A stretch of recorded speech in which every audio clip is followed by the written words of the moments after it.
আসসালামু আলাইকুম and welcome everyone flux টিউটোরিয়ালে সবাইকে স্বাগতম।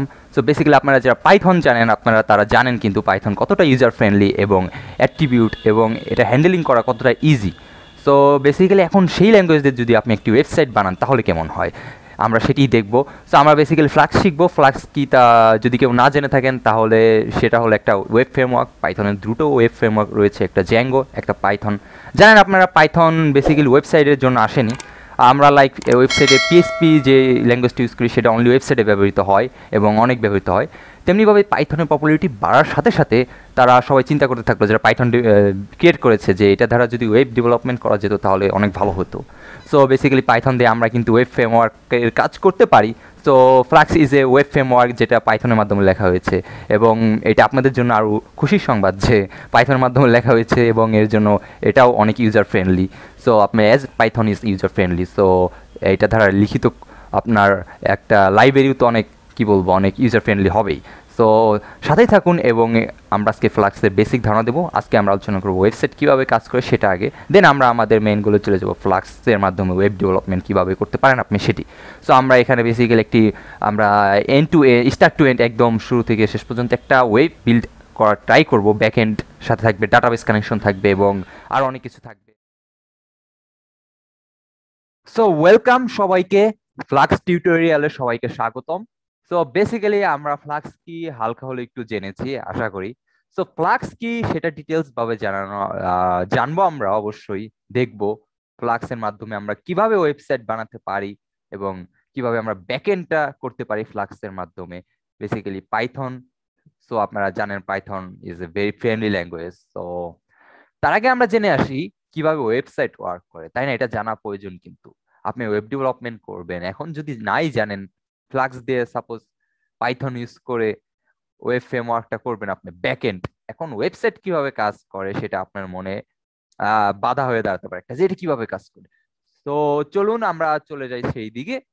তো বেসিক্যালি দেখুন এখানে এই পিকটা আমি একটু জুম করি, দেখতেছেন মাঝখানে ইন্টারনেট। সো ইন্টারনেট দ্বারা কানেক্ট আছে দুইজন, একটা হলো ক্লায়েন্ট, ক্লায়েন্ট বলতে ইউজার, ইউজার এখানে অনেকগুলো থাকতে পারে, এখানে একটা ক্লায়েন্টের এক্সাম্পল দেওয়া হয়েছে আর কি। তারপর এটা দেখতে পাচ্ছেন এটা হলো সার্ভার। সো আর মাঝখানে যে ইন্টারনেট।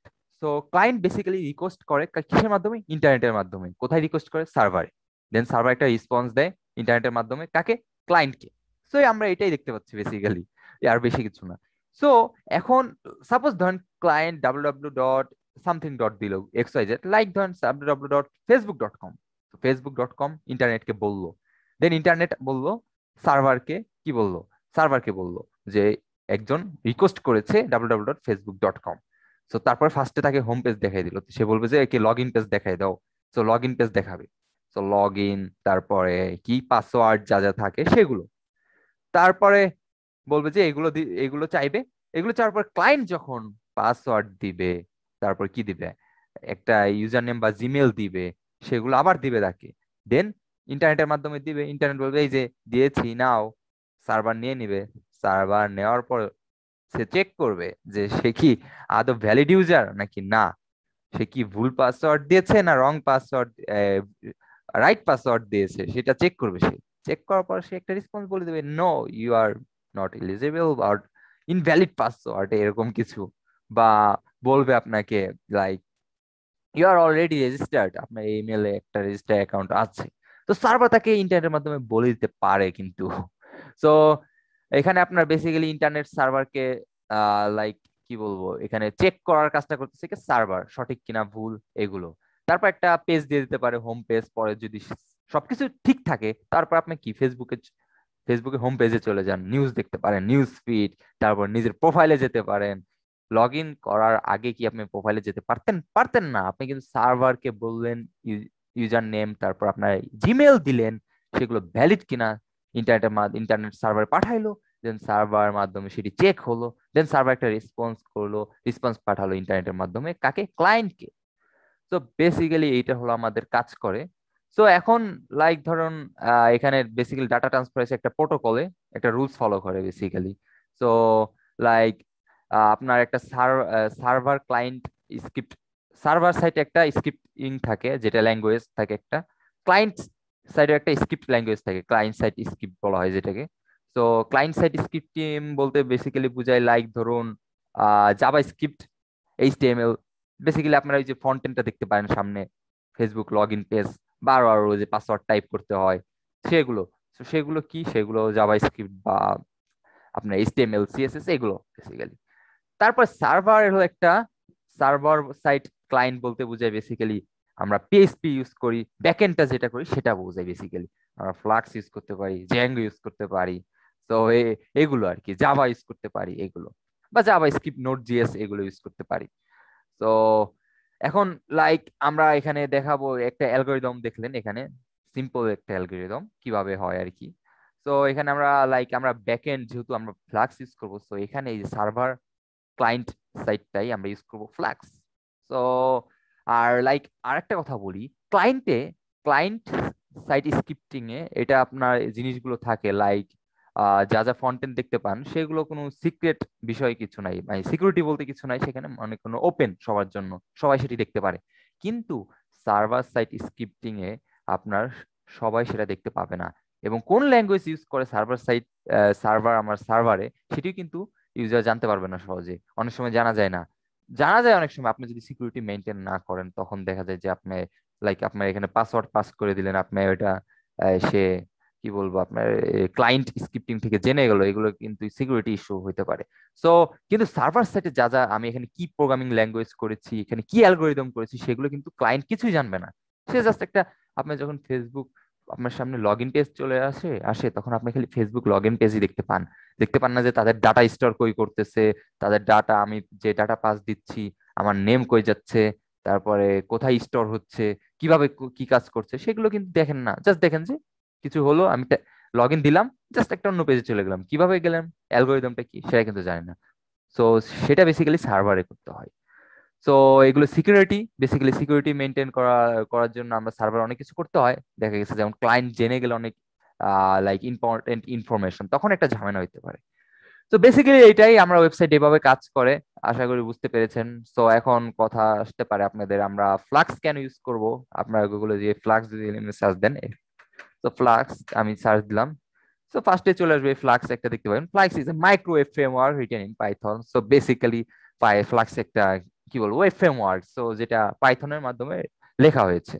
তো কেউ লিখে ফেলেছে ফ্লাক্সটা, জাস্ট আমরা ইম্পোর্ট করব, এগুলো আমরা অ্যাট্রিবিউট সবকিছু ইউজ করব, অ্যাপ ডট রান, তারপর লাইক ধরুন আমরা বিভিন্ন রাউট এগুলো ইউজ করে আমরা কি করব, আমরা হলো আমাদের ব্যাকএন্ড বা ব্যাকএন্ডটা আমরা ডেভেলপমেন্ট করব বেসিক্যালি।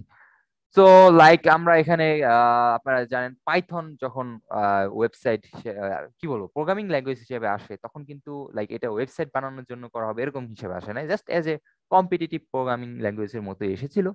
তো আস্তে আস্তে পাইথনের পপুলারিটিটা যতই বাড়তে থাকলো, আপনার দেখা গেল যে আপনার like artificial intelligence, deep learning, neural network সহ অনেক কিছু করা যাচ্ছে, মেশিন লার্নিং। তো তখন সবাই ভাবলো যদি আমরা এটা একটা ওয়েবসাইটে নিতে পারি পাইথনকে তাহলে কেমন হয়। তো তারপরে কিন্তু দুইটা আপনার কি বলবো ওয়েব ফ্রেমওয়ার্ক এসেছে পাইথনের, একটা হলো ফ্লাক্স, একটা জ্যাঙ্গো। তো ফ্লাক্স আর জ্যাঙ্গো দুটা আপনার একটা অ্যাডভান্টেজ ডিসঅ্যাডভান্টেজ আছে। লাইক ফ্লাক্স আমি বলবো বিগিনারদের জন্য ইউজার ফ্রেন্ডলি, অনেক সময় বেসিক্যালি জ্যাঙ্গো হলো আপনার অনেক সময় কমপ্লেক্স, লাইক বড় একটা প্রজেক্ট তৈরি করতে চান আপনি, তখন ইউজ করা হয়। ফ্লাক্স সিম্পল, লাইক একটা ব্লগ বানাবো বা সিম্পল একটা ওয়েবসাইট বানাবো, তখন আমরা ফ্লাক্স ইউজ করি। এবং ইজি, এখানে আপনি যা যা করবেন বুঝতে পারবেন। লাইক আপনার জ্যাঙ্গোতে অনেক কিছু দেওয়া থাকে, একটা অ্যাডমিন প্যানেল, তারপর আরো অনেক কিছু দেওয়া থাকে, সেক্ষেত্রে আপনি কিন্তু এগুলো কমপ্লেক্স নাও বুঝতে পারেন। সেজন্য আমি বেটার অপশন আমার কাছে মনে হয়েছে ফ্লাক্স। এবং এর সাথে আপনি ইজিলি ওয়েবসাইট তৈরি করতে পারেন, যেটা জ্যাঙ্গোতে একটু হার্ড হইতো বা আপনাদের বুঝতেও একটু সমস্যা হতে পারে, সেই দিক থেকে বেটার। তো আমরা আজকে ভিডিওতে এটুকুই দেখলাম, আমরা নেক্সট দিন থেকে দেখবো আমরা কিভাবে ওয়েবসাইট তৈরি করতে পারি, স্টেপ বাই স্টেপ যাব। তো টিউটোরিয়ালটি আগে ফলো করবেন অবশ্যই, এবং সাবস্ক্রাইব করতে ভুলবেন না। আমাদের আজকের ইন্টারাকশন ইনফ্লাক্স এতটুকুই ছিল। আমরা নেক্সট দিন থেকে পুরো ওয়েবসাইট দেখবো, ওয়েবসাইট বানাবো ফ্লাক্সের মাধ্যমে, এবং স্টার্ট টু এন্ড, শুরু থেকে এবং শেষ পর্যন্ত এজ এ বিগিনার কিভাবে আমরা একটা ওয়েবসাইট বানাতে পারি, ব্লগ ওয়েবসাইট বা লগ ইন সিস্টেম থাকবে এরকম একটা ওয়েবসাইট, ইউজার থাকবে, আমরা কিভাবে ফ্লাক্সের মাধ্যমে করতে পারি আপনাদেরকে সেটি দেখাবো। সো আজ এই পর্যন্ত। আর যদি পাইথন, যেহেতু আপনার এটা একটা পাইথনের ফ্রেমওয়ার্ক, আপনি যদি পাইথন না জেনে থাকেন আমার প্লেলিস্টে যেতে পারেন। তারপর অল ইন ওয়ান ভিডিওতে অবজেক্ট ওরিয়েন্টেড প্রোগ্রামিং শিখতে পারেন। আর যদি আপনি নাও জানেন কোনো সমস্যা নেই, এখানে আমি একদম বিগিনার লেভেল থেকে সবকিছু বলার ট্রাই করব। আর আপনারা চাইলে অবশ্যই কি বলবো, আপনারা উম, কি বলবো, অল ইন ওয়ান ভিডিওতে গিয়ে আপনারা পাইথন বেসিক দেখতে পারেন। আমি বলবো Python beginner to advance level basic দেখলেও হবে, কিন্তু বিগিনার টু অ্যাডভান্স লেভেল ভিডিওটি শেষ করে ফেলুন। যদিও ভিডিওটি লং, কিন্তু আমি বলবো এটি দেখতে পারলে আপনাদের জন্য বেটার, আপনারা পাইথনের বস হয়ে যাবেন। তো বেসিক্যালি আজকে এই পর্যন্তই, এবং পরবর্তী আপডেট পেতে অবশ্যই সাবস্ক্রাইব করতে ভুলবেন না। তো ভালো থাকবেন, আজ এই পর্যন্তই।